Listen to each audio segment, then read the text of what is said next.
So, nag-iisip ako ng introduction sa ating lesson na uh, isolated muna or isolated series because we will be talking about practical church house to film. Pero wala na sigurong mas aangkop pa na uh, introduction kundi yung kalagayan ko ngayon na kung sanhin bakit na-delay tayo. Kahapon pa ako kakaroon ng ganitong pakiramdam at kaganina madaling araw, I feel na parang lalagnatin.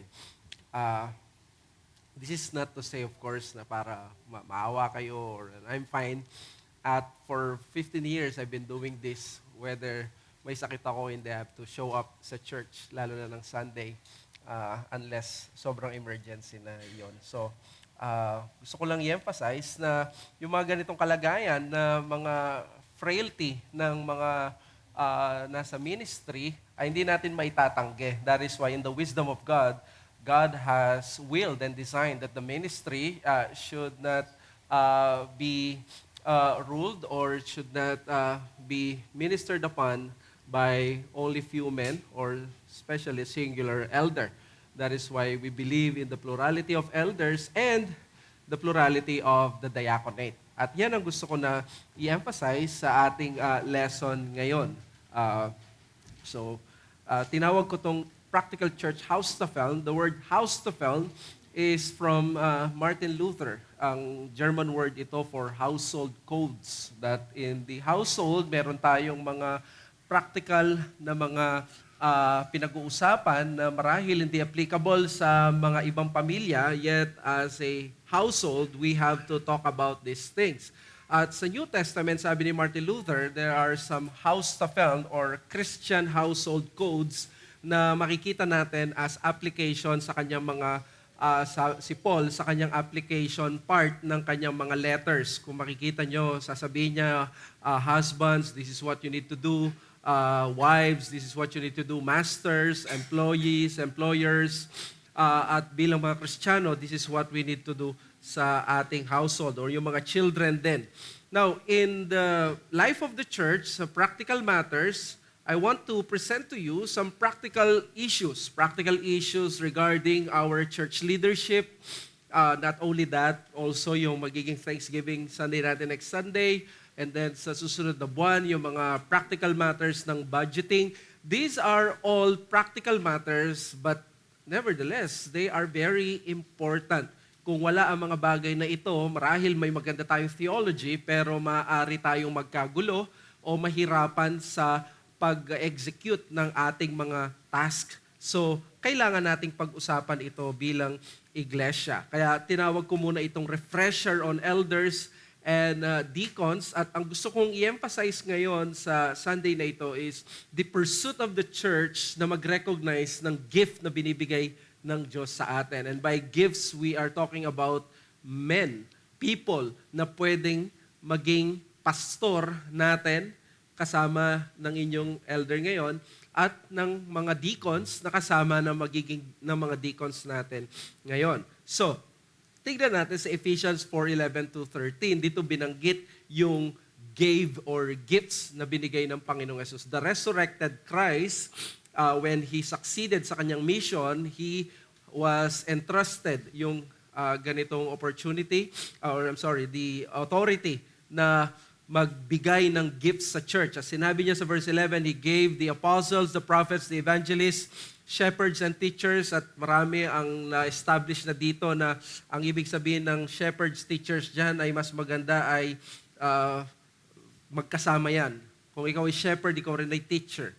Shepherd teachers or pastor teachers. At ang intention ni Paul dito para ipakita na ang mga pastor, siyempre, hindi na tayo pupunta sa issue na may mga apostol pa ba ngayon, propeta, but throughout the church history, there were some apostles, prophets, evangelists, and now the resident offices that we call now, the shepherds, teachers.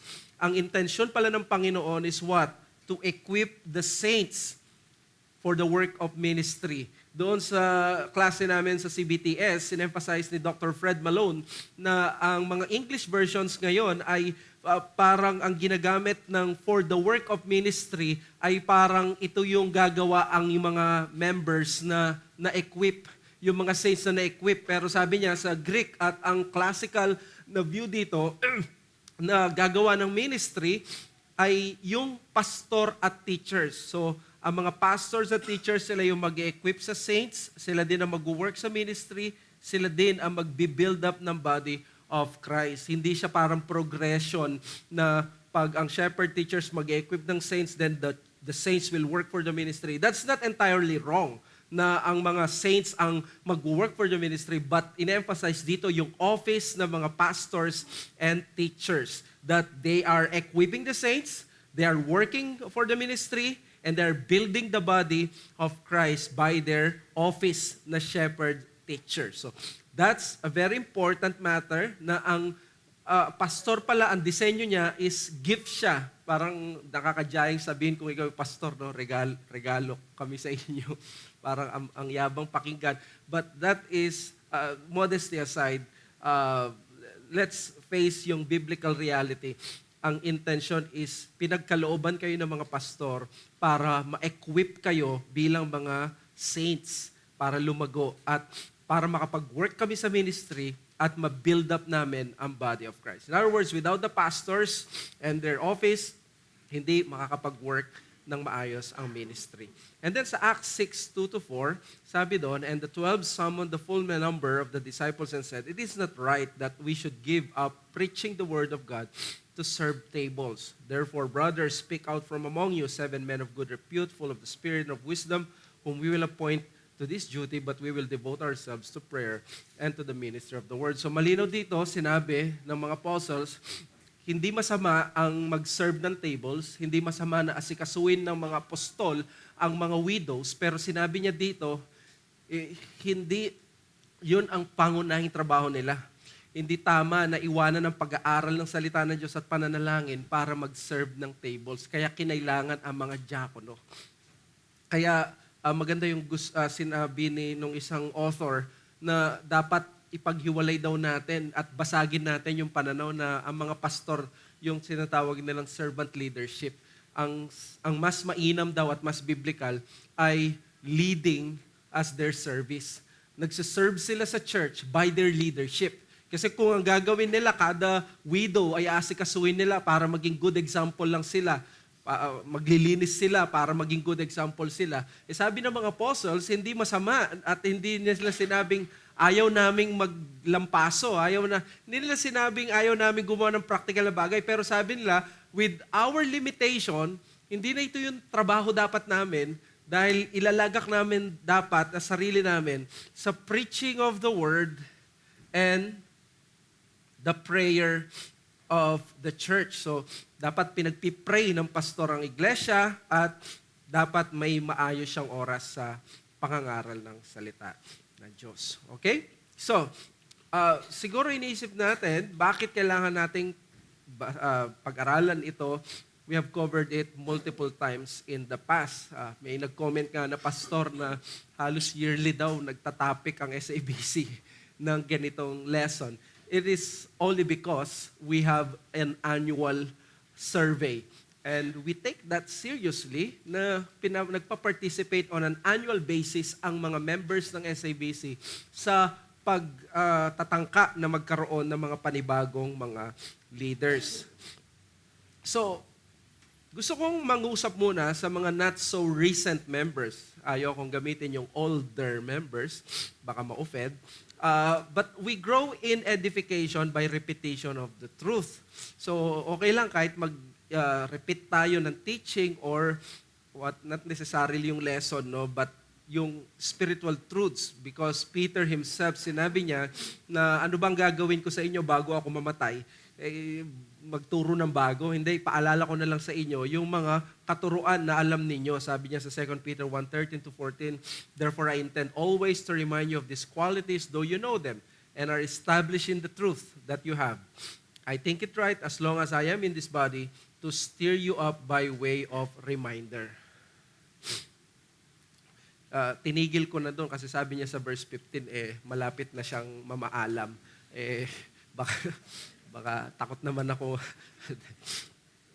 Pero sabi ni Peter na ipaalala ko sa inyo itong mga katotohanan na alam ninyo. So, yan ang gagawin natin ngayong umaga, paalala sa mga members kung ano yung mga napag-aralan natin dati at may mga karagdagan tayo na matututunan dito. Now, for the recent members, kayong mga bagong miyembro, wag na kayong magtaas ng kamay. Kung kayo ay hindi pa nakarinig ng lessons mula sa SABC about dito sa eldership at sa diaconate, marami yan nasa YouTube. Isi-send namin sa GC na bago kayo magkaroon ng ma-exercise nyo yung privilege nyo na sa survey, ay it is very advisable sa inyo na pakinggan muna ang mga yon. Because you have to have clear conscience na kung ano man ang means of grace na available, ginamit ninyo. Kaysa yung bago tayo, and then meron namang available, and nireject na kagad natin. So, isi-send namin yung mga lessons na yan para magkaroon kayo ng additional refresher. So, it is our congregational responsibility to help our new members participate in this important process with the best available, hindi rates, best available wisdom. So, in other words, tayo mga not so recent members, tulungan natin ang mga bagong members. Tutulungan natin sila, of course, not by attacking any person, but by a healthy conversations at kung paano natin ginagawa ito sa biblical na paraan. So therefore, i-address ko mamaya yung kailangan malampasan natin yung awkwardness. If we really want to have additional elders and additional deacons, malampasan natin yung awkwardness na pag-uusapan natin, pwede ba itong taong ito o hindi, but not of course eroding into slandering and flattery. So kailangan may pastoral instruction. Ako bilang elder, ako may primary responsibility ng teaching na ito. That's what I'm doing right now. But there is also congregational discipleship. So mga members na medyo may katagalan na, the Lord has willed na magkaroon kayo ng additional wisdom. You have to understand na yung mga bagong members natin, sila ay mga bago. We do not, of course, parang minamaliit yung kanilang pagiging bagong members. But that is just a reality in the Christian life. Kung bago ka sa Christian life, halimbawa, sa mga iba na nag-transfer, alam natin, marami na kayong alam. So, yung mga bagong members na first time na gagawin ito, well, isipin ninyo, pare-pareho tayo ng bilang ng boto. Pero reality ito na hindi tayo magkakapareho ng bigat ng boto. Ang member, pareho siya ng bilang ng boto ko bilang pastor, pero I hope you accept the reality na yung boto namin at boto ng pastor, hindi sila magkasing bigat. Mas mabigat, of course, yung sasabihin ng elder. That is the reason bakit nag-i-inhibit ako na mag-comment para maging real at genuine yung survey, that there is no influence from the eldership at malaman natin ano yung sentiment ng congregation dito. Okay? So, newer Christians are privileged to have the same count of votes in the process of pursuing leaders but not necessarily possessing the same weight. Reality yan. Kaya nga, di ba, kahit sa politics, merong endorsement na kapag in-endorse nung leader ng ganito, mabigat yung boto niya, bagamat pareho lang ng bilang pag binilang na yon. Okay? So, kayo pong mga bago, have the humility to check muna itong mga bagay na ito. You participate, you watch the videos, at you can ask sa mga mature members. There are two important principles that the church needs to balance kung gusto nating mahanap yung gifts ng Panginoon na binibigay niya sa atin. Kailangan ma-establish natin na may need and then may qualification.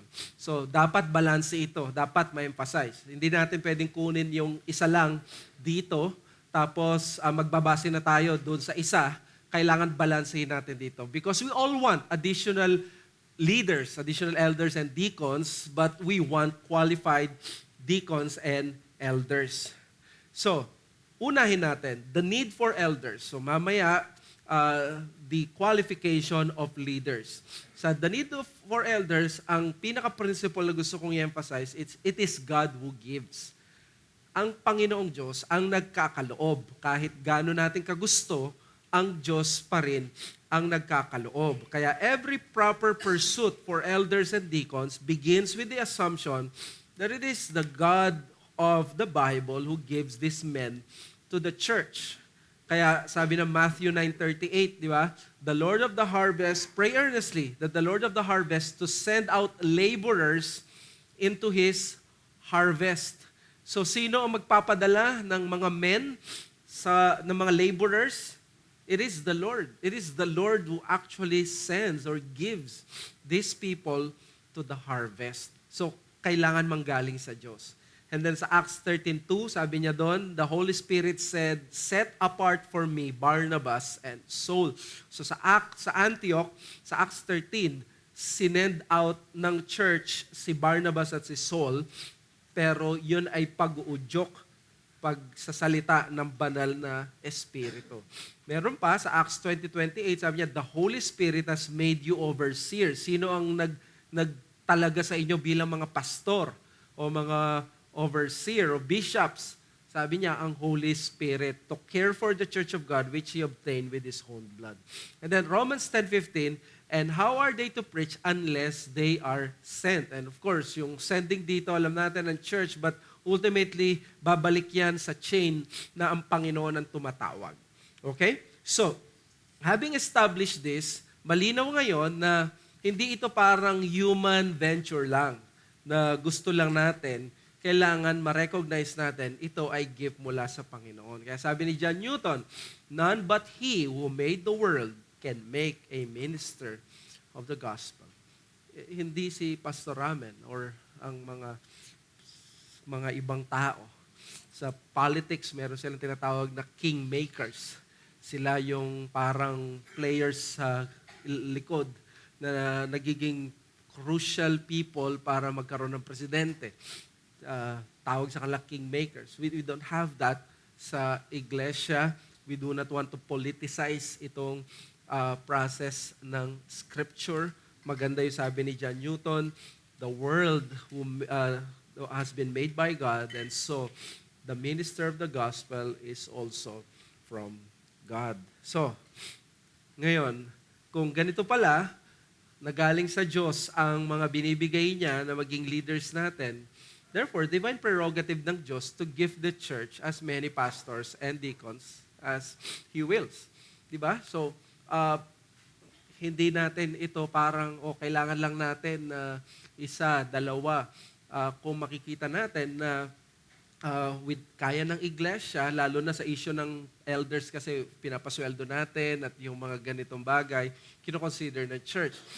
But on the matters of the diaconate, sa mga churches na nasa 100 na ang membership, baka 7 na yung mga deacons nila. Ganon sila karami. And of course, sa atin ay 2. Minsan kasi baka ang isip natin, nangangailangan lang tayo ng additional elders dahil isa lamang ang elder. Let us also emphasize that we also need additional deacons if there is a need na magkaroon ng diaconate or deacon sa iglesia. So, paano nangyayari ito? Paano pinagkakalob ng Diyos? Usually, ang ginagawa ng Diyos, nagkikreate siya ng need first in the church. Probably gagamitin niya yung quantitative at qualitative growth ng iglesia. So, kung hindi naman lumalago ang iglesia, hindi naman natin kailangan na magdagdag ng mga elders and deacons kung wala namang need, di ba? Hindi tayo magkakaroon ng urgency, hindi tayo magmamadali. But if the Lord is granting us quantitative growth, which I think the Lord is granting us right now, and also qualitative, which means lumalago tayo spiritually. There is a clamor to have more oversight and a more regular oversight. Iniwan ko yung GMA, but we all know na it will be a fantasy land na ma-oversight mo yung on a regular basis, yung mga nasa 90 na covenant members on top of the regular prayer meeting, Sunday school and Sunday worship.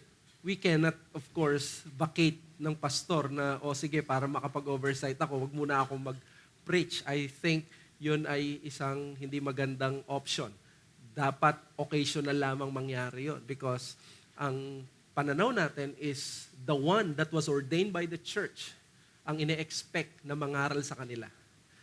In fact, sa mga Reformed Baptist or particular Baptist noon, even yung kanilang mga laymen preachers ay may say ang congregation sa mga tumatayo sa pulpit. So, ganito ka-importante ang mga bagay na ito. So, it is the church's duty now to pursue the gifts of church leaders God is giving to them. So, ang gusto kong malaman nyo dito, hindi ko trabaho lang na i-pursue ito. Kung merong binibigay ang Diyos sa atin na kaloob, hindi tayo pwede maging bulag. Hindi natin ito pwedeng parang tanggihan. Kasi kung ang Diyos na ang nagbibigay, dapat i-pursue ito ng iglesia. Pangungunahan ng pastor, pero tutulong at maging aktibo ang iglesia. So, it is highly possible, therefore, bigyan ko lang kayo ng caution para mas maging balanse. No? It is highly possible that there are already qualified men for the eldership and the diaconate in the midst of the church. Okay? Possible ba yon? Hindi ko sinasabing meron na. Bagamat gusto ko meron na. Para safe tayo, it is highly possible. Because we have two aspiring men for the eldership. And there are godly men here na potential, pwede maging deacons. It is, of course, nasa consent ng congregation at ng pastor kung ang mga taong ito ay pwede na nating i-put forward. So, it is highly possible that there are qualified men na ang kailangan gawin ngayon ng church in this case, but the church need to recognize that gift. Binigay na nandiyan na qualified na, dapat i-recognize natin. But there must be a balancing point. It is also possible na mayroong real need, yet there are no yet qualified men for the office. Both cases, pwedeng sa isa meron, pwedeng dalawa, wala. In this case, the church needs to pray more and train men for the ministry. In other words, hindi siya dapat parang tumigil, magpatuloy siya hanggang ma-qualify ang mga men natin for the diaconate and for the eldership. Gusto ko lang linawin, no, doon sa eldership, merong word na desire. Dito sa diaconate, ang sinabi lamang is kung merong men who are tested. Siyempre, ang mga elders ay tested din. In other words, proven. They are proven. So, wala naman tayo nakikita na or naisip na ako, nag-aspire ako maging deacon.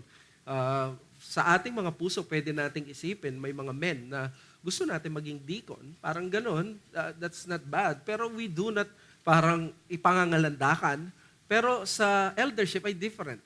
There must be a compulsion na gustong-gusto mo. Hindi yung pinipuwersa ka lang ng pastor or parang naaawa ka lang sa sitwasyon. There must really be that desire. In fact, yung desire doon is macrotomia na ginagamit usually on the negative side, na nagkikrave ka, naglalast ka. Pero ginamit siya on a positive thing. In other words, ganito mo siya kagusto. Kasi kung hindi mo siya ganun kagusto, let me tell you, napakadali mo mag-give up sa ministry. Sabi nga ni William Steele, the ministry is the worst job in the world. But it is also the best job in the world. So, yan ang reality. At times, it is the worst job in the ministry, in the world. But most of the time, it is the best job in the world. So, let me just say this, that the church should rejoice when there is a need for men in the office because it only means that God is blessing their ministry. So, convinced ba kayo na may need ang SABC? Well, I am convinced that there is a need. So, this is a cause for me to rejoice because I want to interpret this as the blessing of God in the ministry. Otherwise, kung walang need, therefore, most likely we are not growing. Although it's not that simple na i-equate mo kaagad. Kasi may mga churches that they don't currently need an additional elder and deacons right now, but that doesn't mean there is no growth in their church. Pero sa atin, exponential. Marami ang nag-a-apply for membership. Marami ang kailangan ma-oversight. Sa PMC nga lang, siyam na beses kong imi-meet ang once na nag-propose na siya. Katulad mamaya, imi-meet na naman ako, nag-propose. So, first, and then magle-lesson pa kami ng siyam para doon. Kaya almost 10. And isipin mo yon na it will consume you 1 to 2 hours. It's even 1 hour, but 2 hours each on top of your ministry. But that is to emphasize na as pastor, you want to be there sa wedding ng mga members mo because that's one of the most prayed for na bagay sa buhay ng tao. You don't want na ma-miss mo yung ganon. You should be there. At kasama sa trabaho na siniseryoso ko bilang pastor is I am not only parang nandun ako sa mga Thanksgiving nila or pag sa nanganak sila, nandun din pag kinasal sila at yung mga important na mga milestones sa buhay nila. So, practical steps when there is a need for leaders. So, ito yung aking observation or realization. Ito yung dapat natin gawin, tingin ko, kung meron tayong need for leaders. Number 1, let us start observing and realize. Realize natin may need. Aminin natin sa sarili natin. Then, buksan natin ang ating mga mata at makonvince tayo na may need. Pwede kasi na, alam mo yun, di ba kahit sa anumang changes, may mga tao na nag-struggle sa change or sa mga bagay na bago sa iglesia.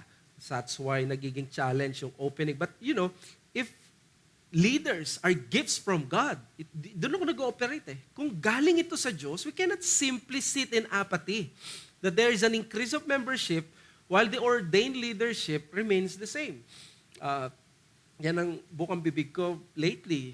Kahit nag-resign ako sa GMA, there is an increase sa mga members. And, you know, parang ngayon ko lang nakikita yung sarili ko na nagiging maraming dumadami yung beses na tumatanggi ako minsan sa invitation for fellowship, which of course, it's a painful thing sa akin because I'm not used to that. Pag in-invite ako ng members, as long as I'm available, I would make myself available. So, parang new territory ito sa akin. But I have to consider, I am not, I should not be awake for 24 hours. And pwede ako magkasakit. At limitado yung kakayanan ng pastor. At kailangan pa rin niya, syempre, mag-aral. So, sipin nyo yung gano'n na nag-i-increase ang membership pero yung leadership remains the same. So, if there is a realization na may need, ano dapat natin gawin? Fervent and regular prayer. So, the church needs to pray fervently, sincerely, and regularly. Mahalaga itong regular kasi may mga churches na they want to have pastors pero hindi regular ang kanilang mga pananalangin pagdating sa additional elders. Kasi if we want to pursue plurality of eldership and the diaconate, this is one of the highly special matters in the church that needs to be seriously bathed with prayers. Napakahalaga nito. Sabi ko sa inyo, one of the most characteristics o obvious characteristics ng mga Reformed Baptists at ng Baptist Congregationalism, alam niyo kung ano? Fragile ang ating merong pag-amin dapat tayo na may fragility yung ating church government. Why?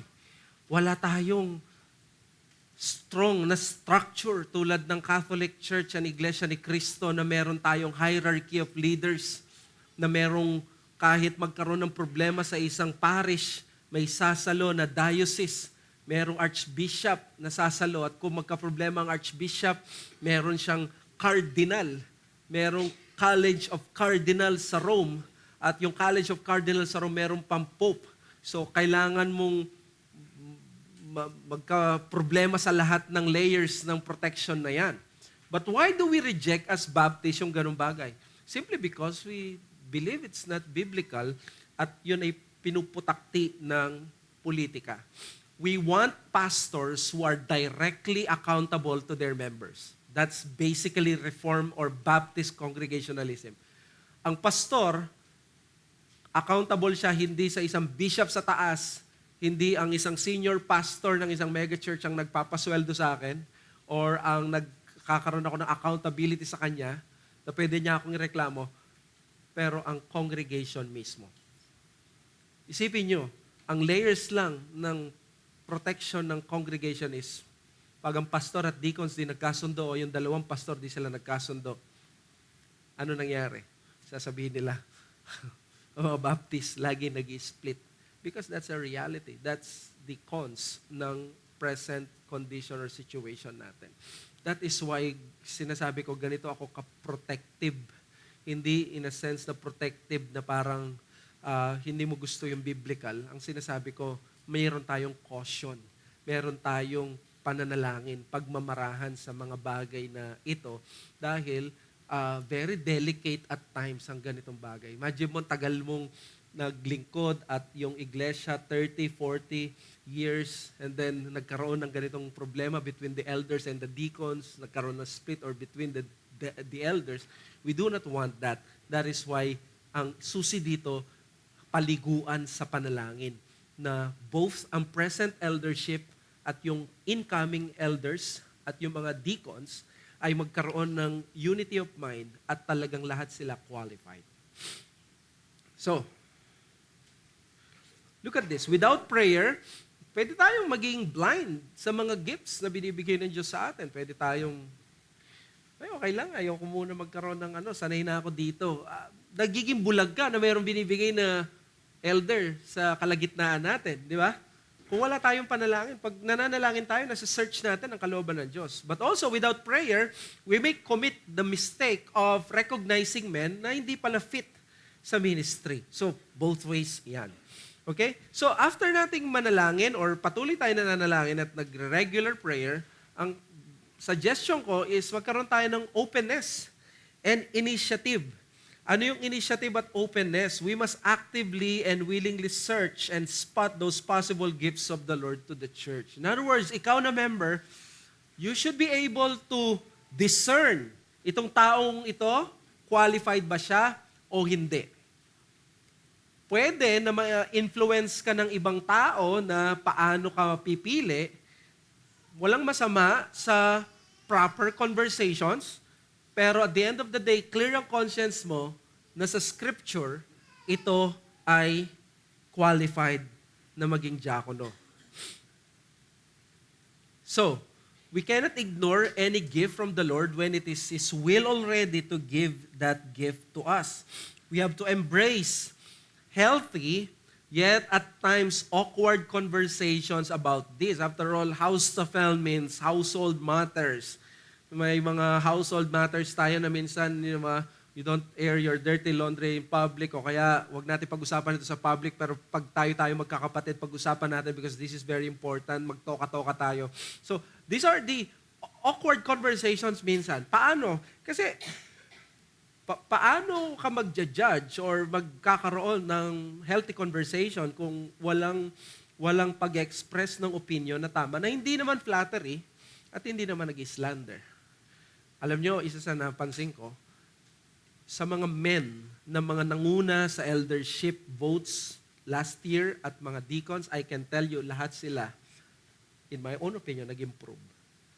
It is the church's decision to decide if they are already doon sa qualification na yon. But I can tell you, walang bumaba, nag-improve sila. And I thank the Lord for that. And I support them sa maganda and I welcome that positive na bagay. So, we should not, of course, erode into flattery na parang, alam mo yun, bobolahin mo yung tao kahit alam mo hindi naman siya qualified. Okay naman i-slander mo na yung judgment natin ay napaka-condemnatory. Dapat matuto tayo na magbigay ng mga opinion in a way na honest but at the same time encouraging pero hindi demeaning at hindi rin naglalay. Nung ako may nag-preach sa SABC, hindi pa siya pastor sa kanila pero candidate siya maging pastor. Sinyat ako ng pastor niya. Sabi niya, can you give an honest assessment, Pastor Ramen, sa aming member? Bigyan mo siya ng critic. Yung critic, nilinaw niya sa akin Magbigay ka ng positive pero hindi ka nagpa-flatter. Magbigay ka rin ng negative pero hindi condemnatory. Kasi we do not want na maging condemnatory tayo. Ay, yan, hindi po pwedeng maging yan. Tignan mo nga naman. Di ba? Pwede nating i-frame yun na ay, mukhang maganda nga yan. Pero, tingin ko, kailangan pa natin ipag-pray at mag-improve. Maging marahan tayo sa pagsasalita because these are people na we love.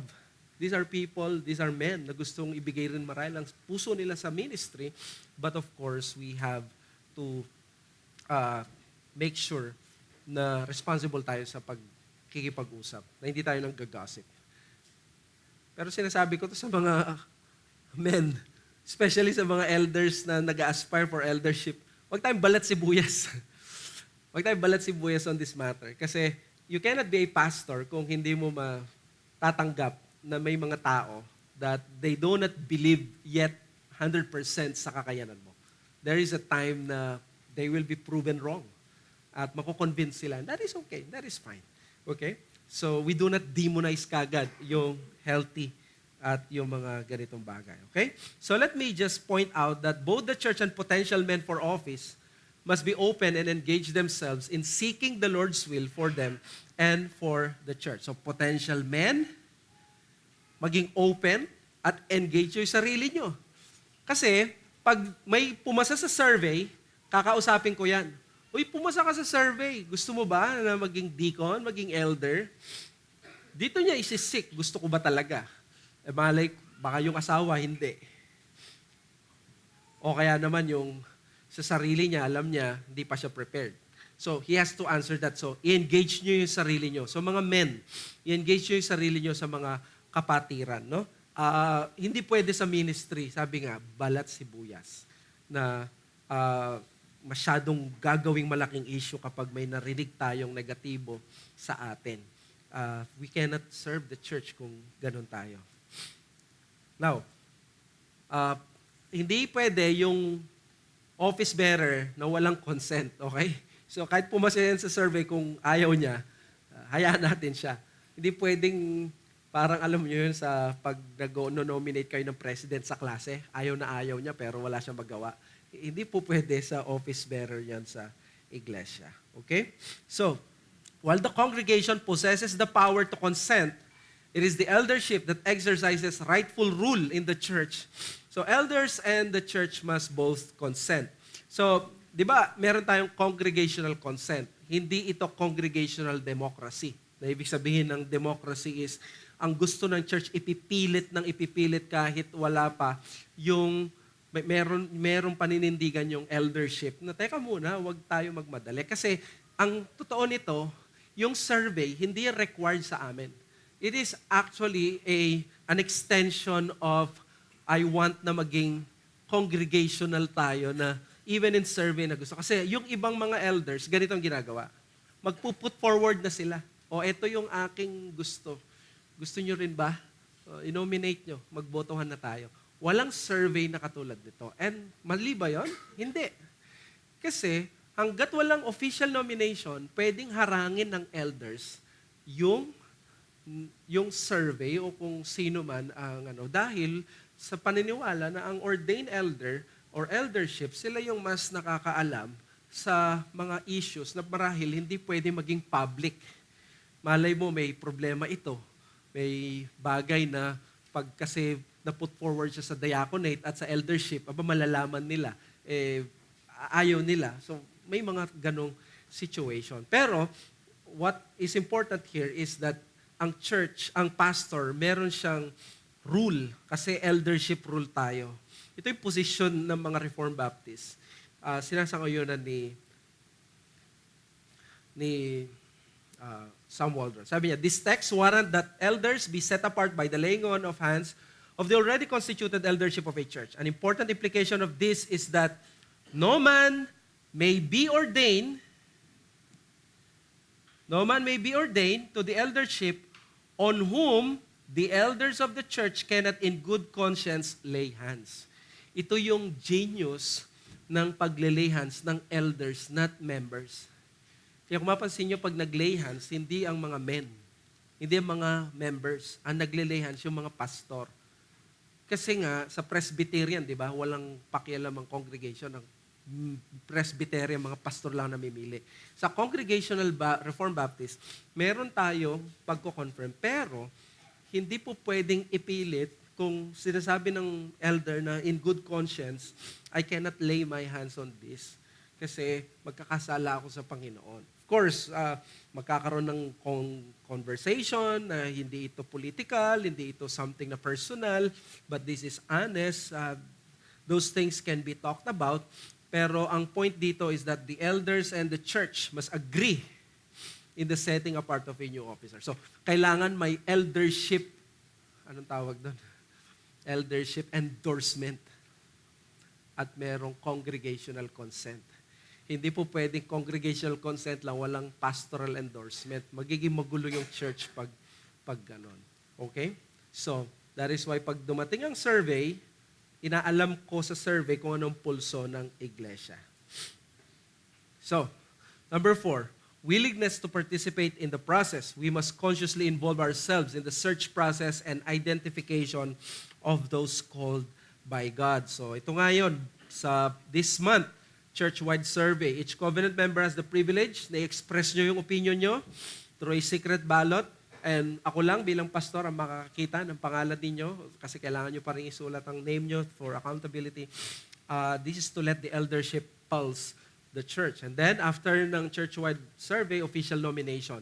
Pag may umakyat, we can gather together and siyempre kakausapin ko muna kung gusto niya at kung umokay at kung okay din sa akin, we can go officially sa nomination. Once the church, the eldership, and the potential officers consent together, members will nominate them with a quorum. So, kailangan ng 2/3 para officially man-nominate siya. Pag officially na-nominate na siya yung tinatawag na elder in training. So, ngayon, may mga aspiring elders tayo. Pag nag-survey na nominate, elder in training na siya. Or deacon in training. So, and then, after ng nomination, magkakaroon tayo ng congregational evaluation, mga buwan na observe nyo yung buhay niya, kakausapin nyo siya, at maki-fellowship na rin kayo, magpalibre na rin kayo kung gusto nyo, or ilibre nyo siya, both ways. Ang mahalaga dito is merong congregational evaluation. At again, ang posisyon natin dito is, once na may right ka na mag-vote, may right ka mag-express ng opinion. As long as it is biblical. Okay? Yun yung sinasabi ko. And then, congregational confirmation and election. Dito, magkakaroon ng vote. By the way, yung evaluation pala, meron siyang open forum. Yung open forum, yung alisin natin yung mga candidates, pag-uusapan natin sila dito. Hindi para chismis, kundi para, ang gawin natin is, sila ba ay qualified dito sa mga qualification na ito. Meron magandang ginamit ang mga older churches sa Riba pa, ngayon na parang nauuso. Para daw hindi yes or no, black on white. Halimbawa, siya ba ay gentle, yes or no. Ang ginagawa nila ngayon ay 1 to 10. Dapat maka 7 siya, pataas. Or pag 5 pala, bagsak. Parang ganon. So I think it's a good thing para hindi naman sabihin na may gentleness naman ako na itatago ko lang. O kaya naman ay up to teach naman ako pero hindi lang lumalabas pag nagtuturo ako sa inyo. So, and then the church votes sa election. After that, alam na natin to, church voting.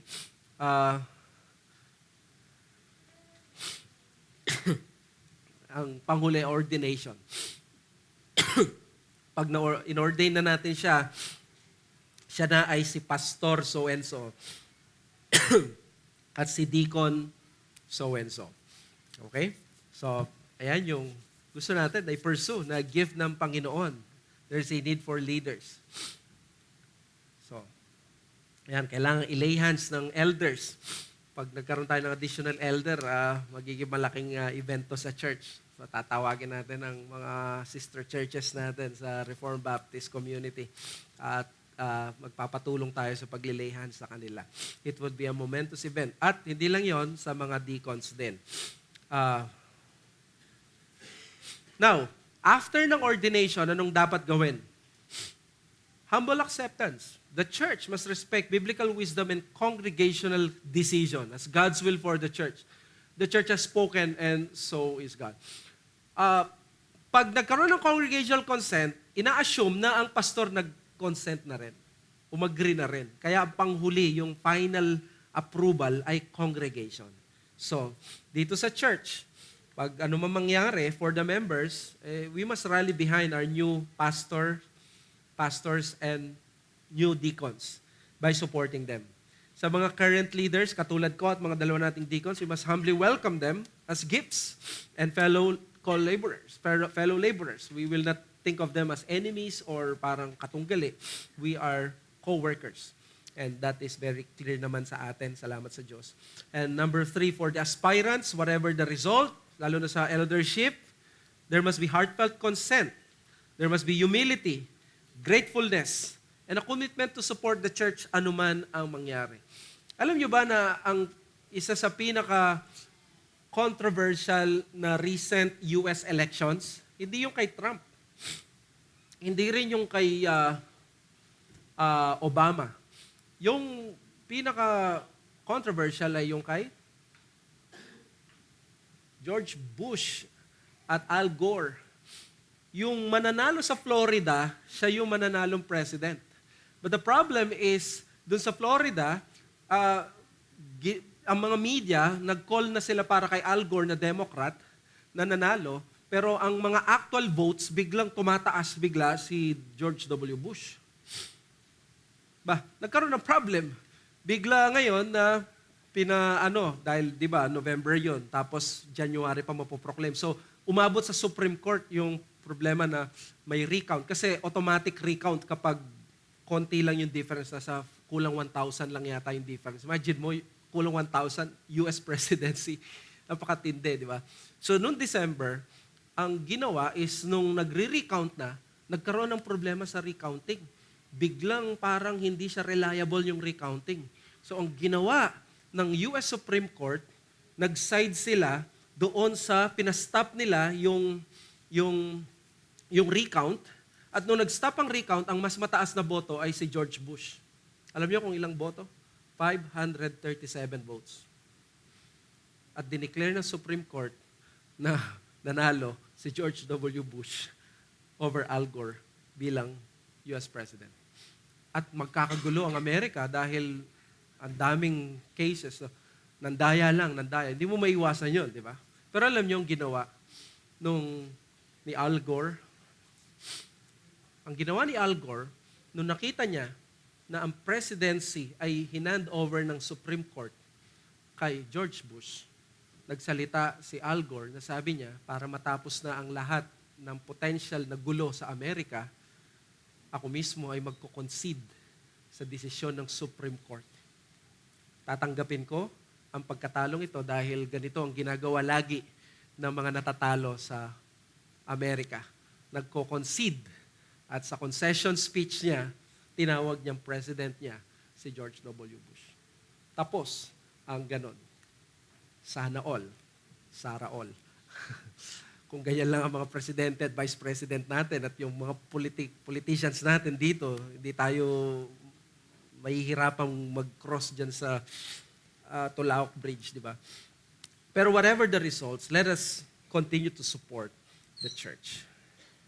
So the process of pursuing biblical officers is a sure litmus test of the maturity of a church. Okay? So, process yan, maturity ng iglesia. So, bilisan ko lamang ito. The qualification of leaders. It is the church who confirms. Merely seeing the need is not enough for a church to pursue her future officers. Baka pag nakita natin yung need, isip natin, may need naman so pwede na to. May need naman. The need must be balanced by discerning the biblical qualification of potential leaders. A man unrecognized by the church cannot completely claim God's calling for him in the ministry. Ang church ang magko-confirm. Ang Diyos ang tumatawag, kaya may need, ang Diyos ang nagkakaloob, pero ang church ang nagko-confirm. Kailangan ng congregational consent na pwede mo kaming pastoran, naniniwala kami may calling ka sa pagpapastor. Kung wala kang ganyan, hindi pwedeng i-claim completely, regularly ng isang tao na siya'y tinawag ng Diyos. Sabi ni Taylor Settle, biblically speaking, the assumed context of the call to ministry is the local church. This point cannot be overlooked. The external or outward call to the ministry is an act and duty of the church. The internal call and personal conviction of the aspiring office bearer must be confirmed by the external call of the church. A man aspiring to the pastorate can safely assume that he is not called to the ministry until he is provenly committed himself to the local church. So, noong January 2024, that is almost 2 years ago, nagturo ko ng logic of eldership power at sinabi ko dyan na ang eldership power ay totoo at considerably great amount of ministerial power ang nilagak ng Diyos dyan. And with the numerous cases of ministerial abuse and power, along with the anti-authority spirit ng woke age natin, laging suspicious ang mga tao at laging prone kami ngayon sa criticism. Sometimes, problema namin, kasalanan namin because of our failures as leaders, but sometimes authority lang talaga ang age natin. So, we submit to the wisdom of the sovereign God na nagbigay ng ganitong endowment sa mga pastor. That is why, kung malaki pala ang power ng eldership, kailangan talaga qualified ang ma-ordain sa office. The church cannot rush this process or politicize it, or it will soon bring unimaginable damage in the life of the church. Kaya may pananagutan ka once na nagsulat ka ng pangalan. Convince ka dapat sa mata ng Diyos na itong taong ito, pwede mo siyang tawagin talagang deacon or pastor lalo na. Sabi ni Alexander Strauch, the most common mistake made by churches that are eager to implement eldership is to appoint biblically unqualified men because there's always a need for more shepherds. It is tempting to allow unqualified, unprepared men to assume leadership in the church. This is, however, a time-proven formula for failure. Biblical eldership requires biblically qualified elders. So, encouragement with faith in the God who gives shepherds in the life of the church, we should pursue with cautiousness and excitement for what God has in store for us. Itutuloy ko na lang to sa susunod, sa qualification, pero gusto ko lang banggitin ito as an ending. Yung qualification ng mga elders at ng mga deacons, siguro isipin ninyo, napakataas pala ng qualification. So, kailangan ang iniisip siguro ng iba, professional o kaya alam mo yon yung pagkilos niya talagang smooth na smooth, Mr. Suave. Ganun siguro ang iniisip natin. Ang sabi ni D.A. Carson, napaka-unremarkable na mga qualities. And that's what makes them remarkable. Halimbawa, paano ka maghanap ng isang pastor o ng elder ng church? Ang isipin ng iba, kailangan isang person na professional. Sabi ni Paul, dapat hindi siya naglalasing. Imagine mo, ganun siya kasimple, ganun siya ka-unremarkable. Sino ang pwede maging pastor? Dapat gentle siya, hindi siya bully. Nagkikipag-usap siya sa mga tao. Dapat tapat siya sa kanyang asawa. Dapat he's a good father. Dapat he's blameless. Isipin mo, mga puro character. Dapat hospitable siya. Hindi siya yung mahirap lapitan. Ito yung mga bagay na parang para sa congregation, tayo lahat gagawin natin. Pero ang point dito ni Paul, kailangan maging exemplary yung pastor. Kaya nga dito sa binanggit ko dyan, pag nagpili tayo ng elders, doon sa bandang huli, or deacons ba yun? Sabi ko doon,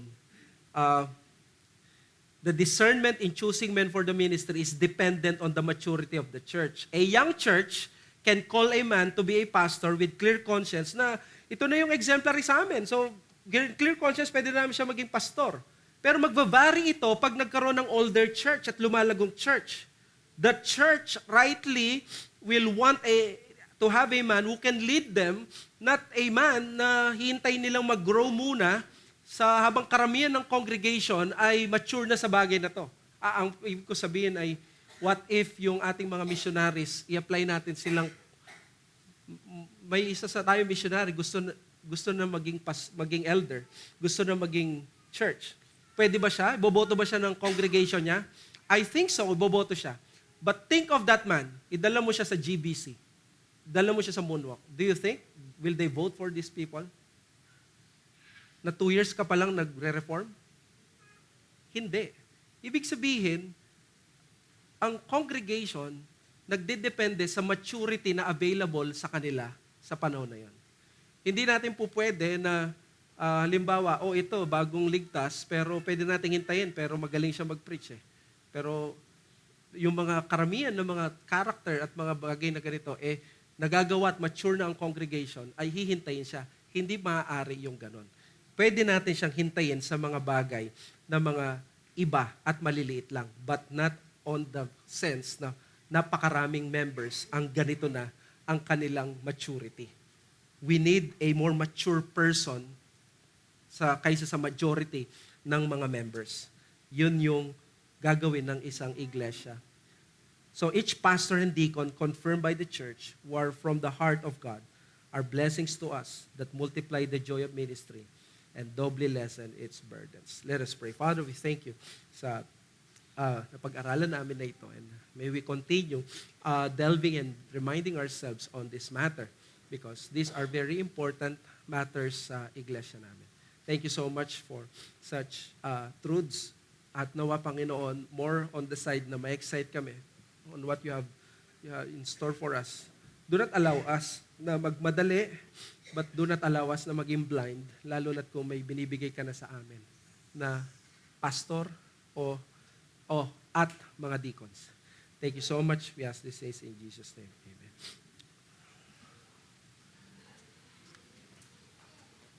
May isang mabilis na question bago dahil 10:15 na, sorry. Pastor, good morning. Yes. Kailan yung potential na magkakaroon tayo ng survey nomination? What? Kailan yung potential na magkaroon tayo ng survey pala? Yeah. If I'll be able to teach next Sunday, na ituloy ito, I think pwede na magsimula sa December 21. So, mayroon tayong isang buwan nun. Basta bibilangin natin ng 1 month. Pero sa mga bago, or sa mga events sa mga hindi bago, baka pwede na panoorin nyo yung mga iba nating mga lectures para maging refresher. At hintayin natin lahat yan na pumasok ng sa gayon, walang maiiwan. Makikita talaga yung pulso ng iglesia. Okay? So, maraming salamat. Pwede na tayo, mag-fellowship na lang tayo dyan sa labas sa mga ibang questions. Excuse